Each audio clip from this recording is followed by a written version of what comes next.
So hello guys, कल तक हमने पढ़ लिया था relative atomic mass, actual atomic mass और ग्राम एटॉमिक मास के बारे में। अब अगर मान लो हमारे पास आ जाए रिलेटिव मॉलिक्यूलर मास, यानी कि पूरे एक मॉलिक्यूल का हमें मास निकालना होता है। मान लो एग्जांपल लिया वाटर एक मॉलिक्यूल है या कंपाउंड, तुम लोग कमेंट में बताओगे। इसमें लिया हमने 2 + 16। क्यों? हाइड्रोजन, एक हाइड्रोजन का मास 1 होता है, 1 + 2 हाइड्रोजन है तो 2 हो गया, और ये ऑक्सीजन का मास होता है 16। तो this is the relative molecular mass of water. अगर एक्चुअल मास पूछें, actual atomic mass of water पूछें तो क्या आ जाएगा? 18U × 1.67 × 10⁻⁻, जो भी था हमारा, एक 27 ग्राम्स इज द आंसर। और अगर हमसे पूछ लिया जाए इसी का ग्राम एटॉमिक मास, तो फिर इसका आ जाएगा 18 ग्राम्स। समझ गए?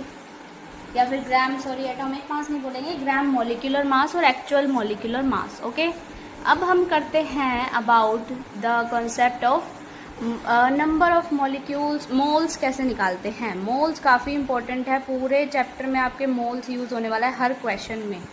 मोल्स निकालने की एक ईजी सी ट्रिक है, दैट इज़, यहाँ पर लिख दो आप गिवन मास। गिवन मास हमें क्वेश्चन में दिया होता है,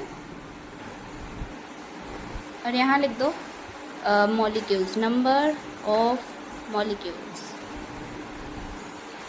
अब तुम्हें बस ये एरोज लगाने हैं और तुम्हारा फॉर्मूला बन जाएगा।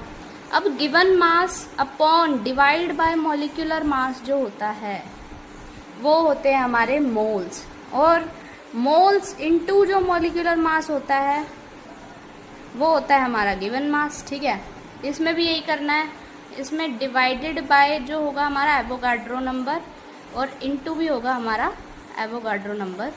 ओ, मैंने एरो यहाँ पर उल्टी लगाई है तो ये लिखा भी उल्टा जाएगा, divide by Avogadro number upon multiply by Avogadro number. तो फॉर्मूला होता है क्या? Basically moles is equal to, जो होते हैं वो होते हैं given mass upon molar mass. या फिर दूसरा फॉर्मूला क्या है? Number of molecule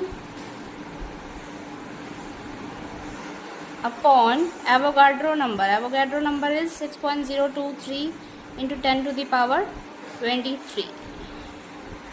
okay, this is the whole concept of mole, पूरे चैप्टर में यूज होने वाला है, इसलिए इसे अच्छे से पढ़ना। Thank you so much. इस पे क्वेश्चन भी आप लोग प्रैक्टिस करेंगे तो काफ़ी अच्छा रहेगा।